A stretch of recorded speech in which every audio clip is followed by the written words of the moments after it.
حمدا وشكرا لله. الله غايتنا والإخلاص مبدأنا والإصلاح سبيلنا والمحبة شعارنا. نعاهد الله على صدقه والإخلاص واليقين. أما بعد. Bismillah, hadirkan hatinya ya salatillah, hadirkan hatinya. Sekarang kita akan mempelajari hadis ke-6. Hari ini kita akan mempelajari mengenai tentang haram dan syubhat. Hadirkan hatinya, dan tekankan dalam hati kita bahwa kita akan kembali sama Allah. Sebut nama Allah sebanyak-banyaknya dalam hati kita.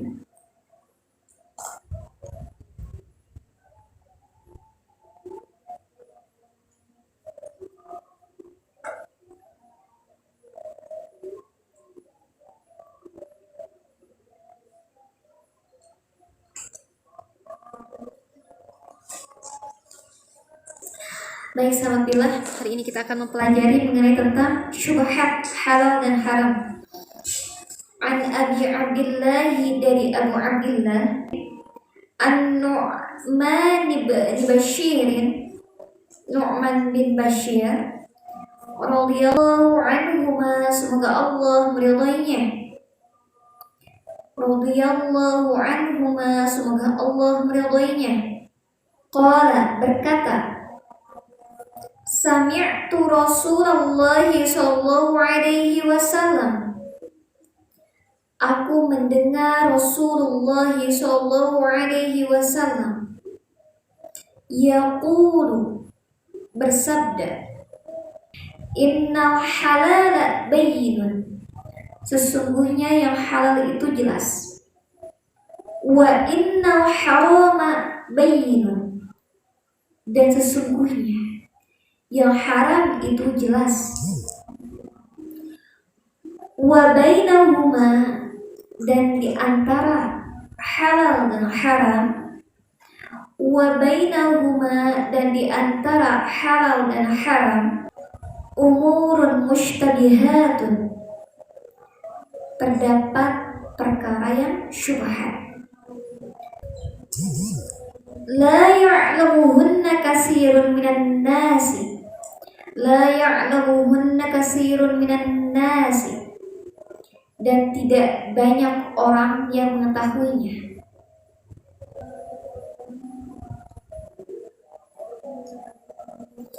Famanittaqa syubhati, barang siapa yang meninggalkan perkara syubhat, istabra'a lidinihi, istabra'a lidinihi, maka dia telah menyelamatkan agamanya. Wa irdihi, dan kehormatannya. Wa irdihi, dan kehormatannya. Wa man waqa'a fi syubhati, dan barang siapa yang terjerumus jatuh ke dalam perkara syubhat. Waqa'a fil harami, dan dia telah terjatuh ke dalam perkara yang haram. Karra'i yar'a hawla al-hima, karra'i yar'a hawla al-hima, seperti seorang pengembala yang mengembala ternaknya di daerah terlarang. Yushiku ayyarta'a fihi, yushiku ayyarta'a fihi, hampir saja dia terjerumus di dalamnya. Ala wa inna likulli malikin himan, ala wa inna likulli malikin himan, ketahuilah bahwa sesungguhnya setiap raja itu memiliki tanah terlarang. Ala wa inna himallahi, ketahuilah bahwa yang dilarang oleh Allah, maharimuhu, yang diharamkan oleh Allah. Ala wa inna fil jasadi mudghatan, ketahuilah bahwa sesungguhnya di dalam jasad itu ada segumpal daging. Idza sulahat, jika dia baik. Sholahal jasadu kullu, maka baiklah jasadnya, maka baiklah seluruh jasadnya. Idza shahat, jika dia baik, sholahal jasadu kullu, maka baiklah seluruh jasadnya. Wa idza fasadat, dan jika dia rusak, wa idza fasadat, dan jika dia rusak, fasadal jasadu kullu, maka rusaklah seluruh jasadnya. Ala wahya qalb, ketahuilah sesungguhnya dia adalah hati. Rawahu Bukhari dan Muslim. Penjelasannya adalah, pertama, ketika kita bertemu dengan suatu perkara yang belum jelas halal dan haramnya, maka tinggalkanlah. Ketika manusia jatuh dalam perkara yang syubhat, maka mudah baginya melakukan suatu keharaman. Kita sering di pondok pesantren yang namanya gosok, ya. Di sini gitu gak? Di sini gitu juga, sama. Jadi gini sahabat Bila. Pertama, ketika meminjam sendal itu kan kadang gak bilang gosok dulu apa? Gosok itu apa sih? Ada yang udah tahu? Gosok itu apa? Mengambil dengan terang-terangan ya, gak bilang dulu gitu. Kadang kalau husnuzonnya kita tuh ada pasti dihegaikan gitu ya. Gosok adalah menguasai harta, hak ini mengenai tentang bahasa. Gosok berarti menguasai harta, hak orang lain secara terang-terangan gitu ngambilnya. Sedangkan menurut istilah adalah gosok berarti menguasai. Gosok berarti dilakukan secara terang-terangan hanya saja tanpa sepengetahuan pemiliknya. Nggak tahu gitu. Pernah aneh juga pas waktu di sini minjam sejadah, pakai aja sejadah, nggak kepikiran apa-apa. Ini punya sejadah siapa? Pesawatnya udah gitu.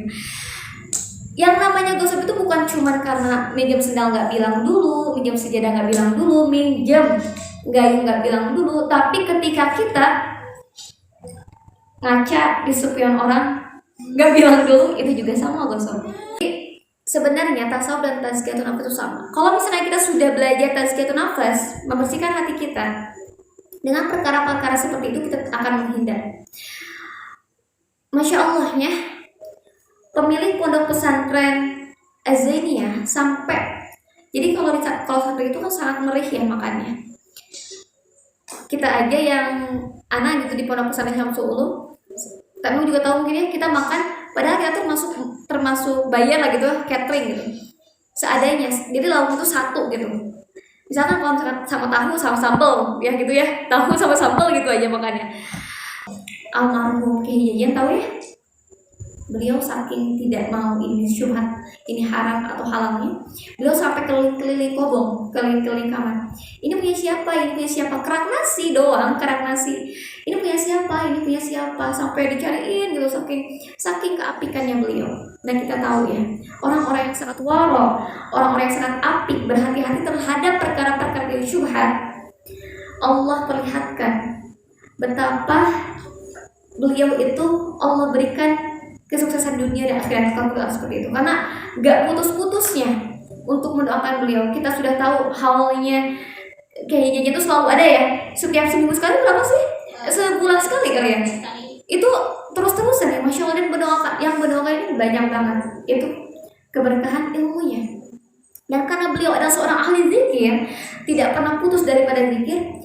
Anak waktu itu sama almarhum Abah Hasan sama Ustazah Tina pas waktu datang ke pondok pesantren menanyakan mengenai tentang ketika beliau meninggal, kita takziah ke sana.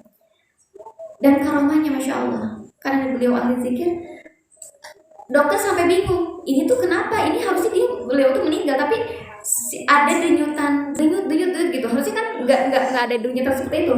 Doakan. Jadi di sana itu menggunakan torekat naksa dan atau qadiriyah. At-tafaqahu bila tasawufin fasiqun. Orang yang mempelajari ilmu fikih tanpa mempelajari ilmu tasawuf itu adalah fasik, rusak. Jadi tahu ilmunya nih. Gini aja, contohnya dalam sholat. Dalam sholat itu kan harus seorang laki-laki itu kalau pakai celana doang kan udah sah. Tetapi beradab gak? Tidak beradab.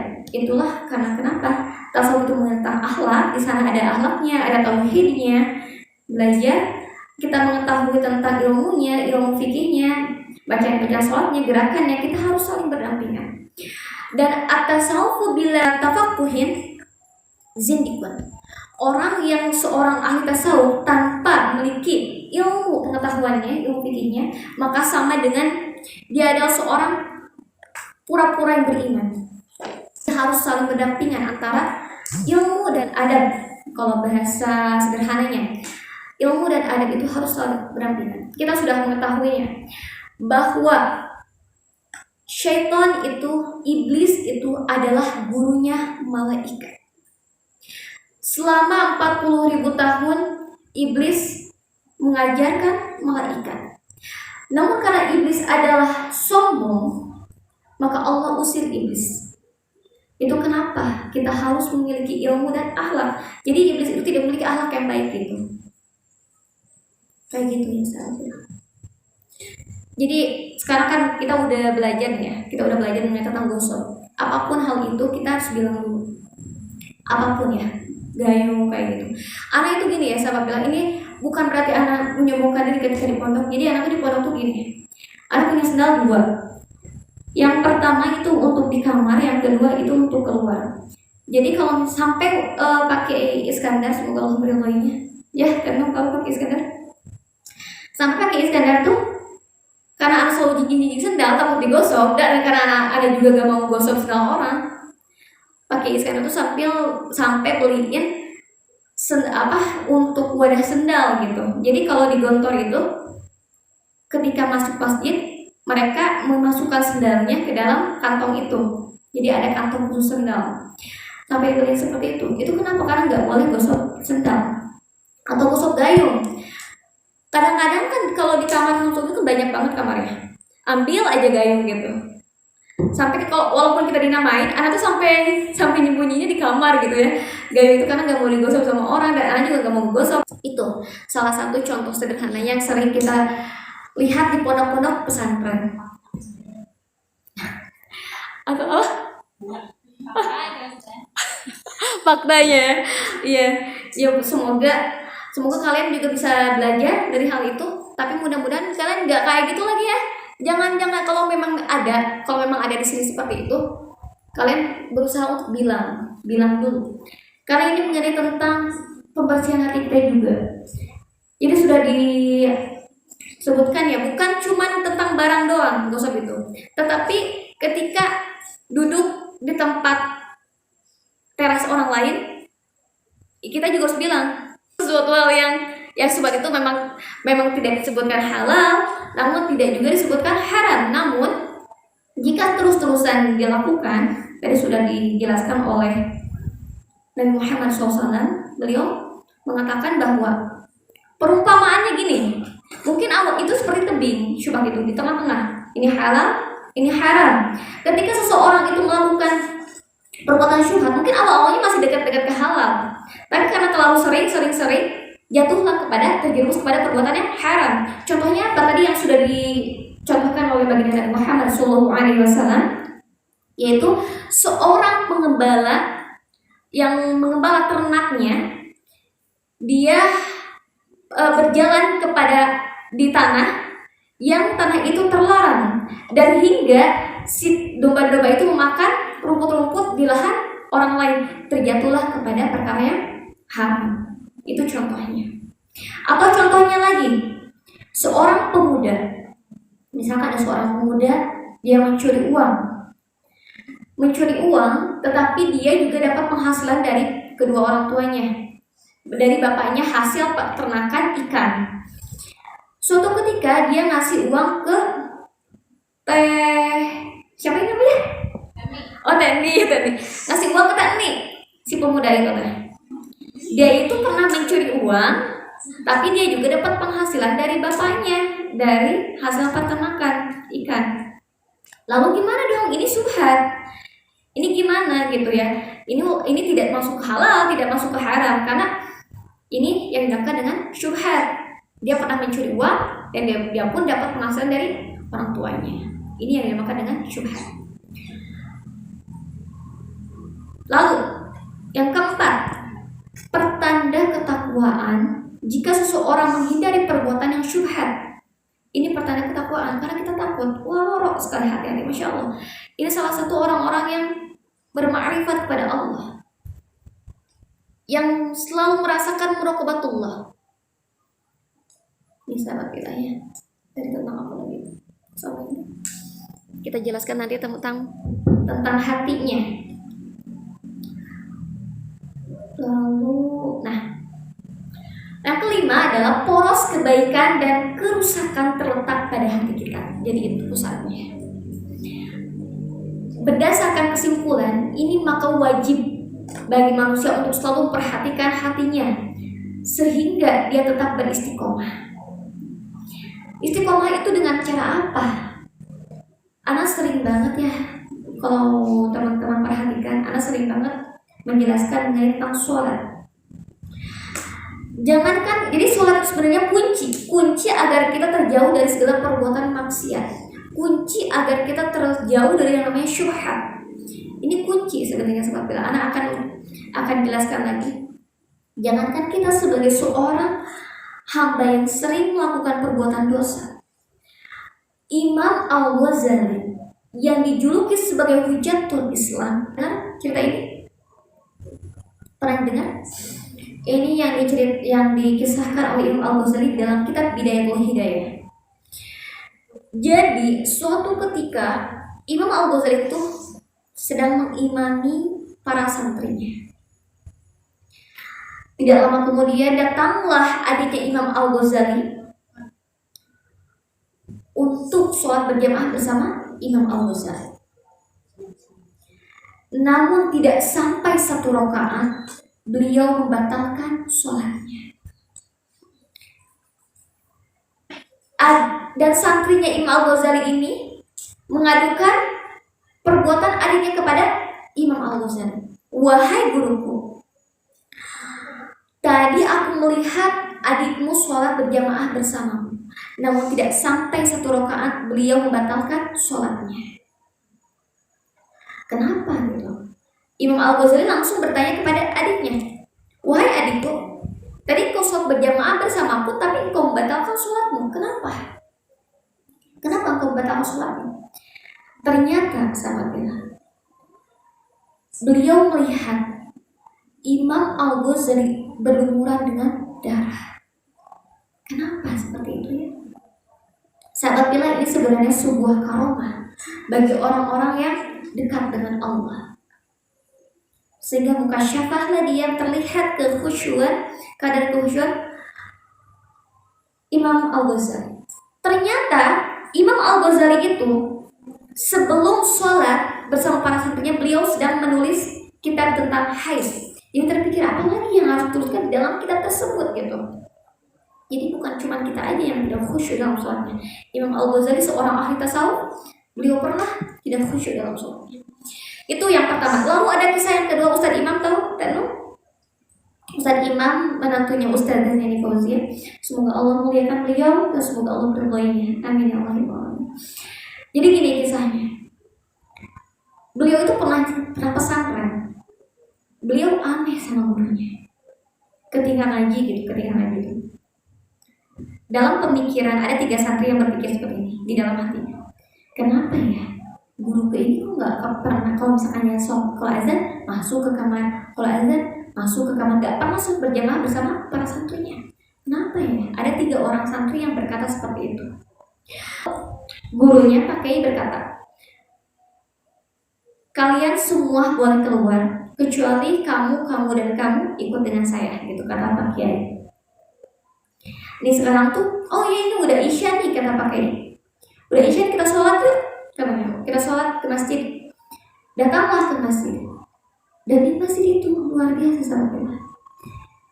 Di situ orang-orang yang sedang sholat berpakaian baju koko tapi seperti kerak, seperti monyet, seperti babi. Ini adalah karomahnya. Itu ada, mungkin di situ ada orang-orang yang ahli ahli maksiat mungkin ya. Mungkin di situ ada orang yang rakus gitu. Jadi tergambarlah dari perbuatan manusia. Sahabat bila seorang manusia itu tersifati oleh 3 sifat. Yang pertama adalah hayawaniyah, syaitaniyah, dan mulkiyah. Yang memiliki sifat seperti hewan itu apa? Rakus makannya. Dia rakus seperti hewan. Lalu syaitan. Manusia itu tersifati oleh sifatnya syaitan. Bahkan bisa lebih kejam daripada syaitan. Syaitan itu cuma goda-godain manusia supaya tidak taat kepada Allah. Tapi manusia bisa sampai membunuh, bisa sampai memperkosa, dimutilasi, itulah kejahatan. Bisa lebih jahat daripada syaitan. Dan manusia pun bisa lebih mulia daripada malaikat. Manusia itu tersifati oleh sifat mulkiyah. Ketika malaikat bisa taat kepada Allah, wajar. Karena tidak Allah berikan nafsu yang jelek. Jadi nafsunya baik aja kepada Allah. Ketika beribadah sangat nikmat, sangat dekat dengan Allah, sangat taat kepada Allah, itulah sifat malaikat. Tetapi manusia bisa lebih mulia daripada malaikat. Kenapa? Karena manusia itu diberikan hawa nafsu yang jelek, pengen berbuat maksiat, pengen melakukan suatu kejelekan. Ketika seseorang itu bisa melawan hawa nafsunya yang jelek, maka dia bisa lebih mulia daripada malaikat. Itulah manusia. Jadi manusia tersifati oleh 3 sifat ya, hayawaniyah, syaitaniyah, dan mulkiyah. Itu luar biasanya Allah menciptakan manusia. Yang dimaksud baiknya hati adalah rasa takut kepada Allah. Kita takut sama Allah dan siksaannya. Sudah pernah Ana jelaskan juga. Kita aja lihat seseorang yang ketabrak sampai badannya hancur itu ngeri banget. Bagaimana dengan kita yang misalkan kita melihat gambaran neraka itu orang-orang disiksa, dimutilasi, yang sampai benar-benar berdarah-darah, itu pasti akan mengerikan sekali ya sahabat wilayah. Dan itu nyata adanya ketika sesudah kematian. Semoga kita mari dikumpulkan di surga ya. Amin ya Allah ya Rabbal alamin.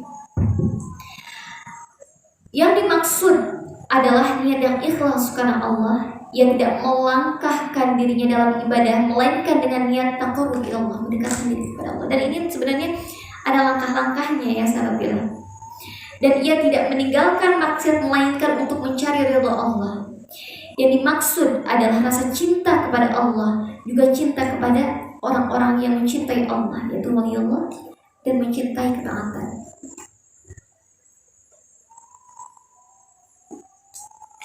Rusaknya hati adalah dengan terjerumusnya pada perkara syubhat, terjatuh dalam maksiat dengan memakan yang haram. Bahkan seluruh maksiat bisa merusak hatinya, seperti dengan memandang yang haram, mendengarkan yang haram. Jika seseorang melihat sesuatu yang haram, maka rusaklah hatinya. Tema hadisnya tentang hati di dalam surat Al-Hajj ayat 46. A'udzu billahi minasy syaithanir rajim. Bismillahirrahmanirrahim. Afalam yasiru fil ardi fatakuna lahum qulubun ya'qiluna biha aw adhanun yasma'una biha fa innaha la ta'mal absar walakin ta'mal qulub allati fis sudur. Maka apakah mereka tidak berjalan di muka bumi, lalu mereka mempunyai hati yang dengan itu mereka dapat memahami, atau mempunyai telinga dengan itu mereka dapat mendengar? Karena sungguhnya bukanlah mata itu yang buta, tetapi buta hatinya yang berada di dalam mereka.